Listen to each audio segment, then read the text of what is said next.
Welcome to Radha channel. ನೋಡಿ friends, ನಾನಿವತ್ತು ಚೀನಿಕಾಯ್ದು ಒಂದು ಹುಳಿ ಮಾಡಿ ತೋರಿಸ್ತಾ ಇದ್ದೆ. ನಾವು ಯಾವಾಗಲೂ ಕಾಯಿ ಹಾಕಿ ಮಸಾಲೆ ಹಾಕಿ ಮಾಡ್ತೇವಲ್ಲ, ಸಣ್ಣದಿರುವಾಗೆಲ್ಲ ಹೆಚ್ಚು ತಿಂತಾಯಿತ್ತು ಫ್ರೆಂಡ್ಸ್. ಈಗಂತೂ ಯಾರಿಗೂ ಮಕ್ಕಳಿಗೆ ಸಹ ಆಗೋದೇ ಇಲ್ಲ. ಇದು ಆರೋಗ್ಯಕ್ಕೆ ನಮ್ಗೆ ಅಷ್ಟು ಒಳ್ಳೆಯದು, ರೋಗ ನಿರೋಧಕ ಶಕ್ತಿ ಹೆಚ್ಚಿಸುತ್ತೆ ಫ್ರೆಂಡ್ಸ್. ಮೂಳೆಗಳನ್ನು ಬಲಪಡಿಸುತ್ತೆ, ದೃಷ್ಟಿ ಸುಧಾರಣೆಗೆ, ವಿಟಮಿನ್ ಸಿ ಹೇರಳವಾಗಿ ಇರುತ್ತೆ ಫ್ರೆಂಡ್ಸ್. ಇದರಲ್ಲಿ ಶೀತ ಮತ್ತು ಕೆಮ್ಮಿಗೆ ಸಹ ಒಳ್ಳೆಯದು. ಮತ್ತು ಇದರ ಒಳಗಿನ ಗೊಜ್ಜಿರುತ್ತಲ್ಲ, ಅದನ್ನು ಮಿಕ್ಸಿಗೆ ಹಾಕೊಂಡು ಲಾಕ್ ಮಾಡಿ ಮುಖಕ್ಕೆ ಹಚ್ಕೊಂಡ್ರೆ ಮುಖದಲ್ಲಿದ್ದ ಬಂಗುಗಳು ಸಹ ಮಾಯಕ ಆಗಿಬಿಡುತ್ತೆ ಫ್ರೆಂಡ್ಸ್. ಅಷ್ಟು ಒಳ್ಳೆಯದು, ಹೇರಿಗೂ ಒಳ್ಳೆಯದು, ಸ್ಕಿನ್ನಿಗೂ ಒಳ್ಳೆಯದು. ಹಾಗೆ ಅಷ್ಟು ಒಳ್ಳೆಯದಾಗಿ ಗುಂಬಳಕಾಯಿ ನಾವು ವಾರದಲ್ಲಿ ಒಂದು 2 ಸಲ ತಿಂದರೆ ನಮ್ಗೆ ರೋಗ ನಿರೋಧಕ ಶಕ್ತಿ ಹೆಚ್ಚಿಸೋದ್ರಲ್ಲಿ ಸಂಶಯವೇ ಇಲ್ಲ ಫ್ರೆಂಡ್ಸ್. ಹಾಗೆ ನಾನಿವತ್ತು ಇದರದ್ದೊಂದು ಹುಳಿ ಮಾಡ್ಕೊಂಡು ಮಾಡಿ ತೋರಿಸ್ತೇನೆ ಫ್ರೆಂಡ್ಸ್. ಇಲ್ಲಿ ಹೋಳು ಮಾಡಿ ಇಟ್ಕೊಂಡಿದ್ದೆ. ಒಲೆ ಮೇಲೆ ಬೆಂಕಿ ಮಾಡ್ಕೊಂಬ, ಒಂಚೂರು ಎಣ್ಣೆ ಹಾಕಂತ ಇದ್ದೆ. ಸಾಸಿವೆ ಒಗ್ಗರಣೆ ಸಾಮಾನು ಹಾಕೊಂಬ. ಇದಕ್ಕೆ ಒಂಚೂರು ಉದ್ದಿನಬೇಳೆ ಹಾಗೆ ಒಣಮೆಣಸು 2 ತುಂಡು ಮಾಡಿಸಿ ಹಾಕೊಂಬ.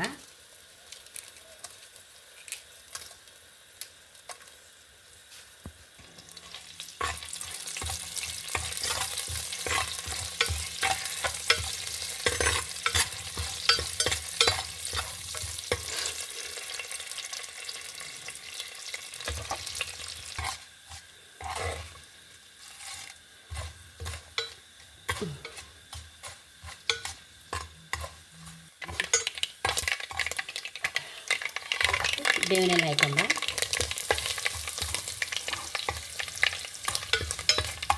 ಹೋಳು ಹಾಕೊಂಬ. ಬೇಕಾದಷ್ಟು ನೀರು ಹಾಕೊಂಬ. ಈ ಟೈಮಲ್ಲಿ ಹುಣಸೆ ಹುಳಿ ಹಾಕಬೇಕು. ನಾನು ಮುರಿನೋಡು ಹಾಕಂತ ಇದ್ದೆ ಫ್ರೆಂಡ್ಸ್. ಮುರಿನೋಡು 4 ಮುರಿನೋಡು ಹಾಕೊಂಡೆ. ಒಂಚೂರು ಅರಿಶಿನ ಫ್ರೆಂಡ್ಸ್. ಬೆಲ್ಲ ಅಗತ್ಯ ಬೇಕಿದ್ದಕ್ಕೆ, ಬೆಲ್ಲ ರುಚಿಯಾಗೋದು. ಕಡೆಗೆ ಉಪ್ಪು ಮತ್ತು ಮಸಾಲೆ ಹೊಡಿ ಕಡೆಗೆ ಹಾಕುವ, ಮುಚ್ಚಿಟ್ಬಿಡುವ. ಈಗ ನೋಡಿ ಫ್ರೆಂಡ್ಸ್, ಹೋಳು ಸಹ ಬೆಂದಾಯಿತು. ರುಚಿ ತಕ್ಕಷ್ಟು ಉಪ್ಪು ಹಾಕೊಂಬ. ಫ್ರೆಂಡ್ಸ್, ಮುಂಚೆ ಅಮ್ಮ ಎಲ್ಲ ಖಾಲಿ ಮೆಣಸು ನೋಡಿ ಹಾಕ್ತಾಯಿದ್ರು. ನಾನೀಗ ಒಂಚೂರು ಹುಳಿ ಪುಡಿ ಹಾಕ್ತಾಯಿದ್ದೆ, ಇನ್ನೂ ಲಾಯ್ಕತ್ತು ಫ್ರೆಂಡ್ಸ್. ಈಗ ನಮ್ಮ ಬಾಯಿಗೆ ಇದೆಲ್ಲ ರುಚಿ ಆಗುತ್ತೆ. ಈಗ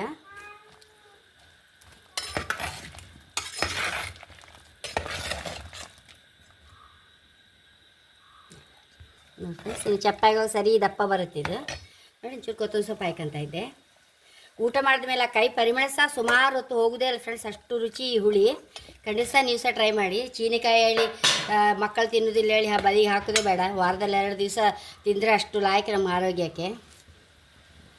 ನೋಡಿ ಫ್ರೆಂಡ್ಸ್, ಬೆಂಕಿ ಆಫ್ ಮಾಡ್ತಾಯಿದ್ದೆ. ಕೆಳಗಿಟ್ಕೊಂಬ. ಎಷ್ಟು ರುಚಿಯಾದ ಚೀನಿಕಾಯಿ ಸಾಂಬಾರು. ಹುಳಿ ಸಾಂಬಾರಲ್ಲ, ಇದು ಹುಳಿ ಹೈ ಕ್ಲಾಸ್ ಆಗಿದೆ ಫ್ರೆಂಡ್ಸ್. ಹುಳಿ ಸಹ ಸಿಹಿಯಾಗಿ ಅಷ್ಟು ರುಚಿ ಇರುತ್ತೆ. ಹಾಗೆ ಆರೋಗ್ಯಕರವಾದ ಹುಳಿ ಖಂಡಿತ ನೀವು ಸಹ ಟ್ರೈ ಮಾಡಿ. ನನ್ನ ಚಾನಲ್ ಇಷ್ಟ ಆದರೆ ಸಬ್ಸ್ಕ್ರೈಬ್ ಮಾಡಿ, ಲೈಕ್ ಮಾಡಿ, ಕಾಮೆಂಟ್ ಮಾಡೋದಂತೂ ಮರಲೇಬೇಡಿ. Thank you.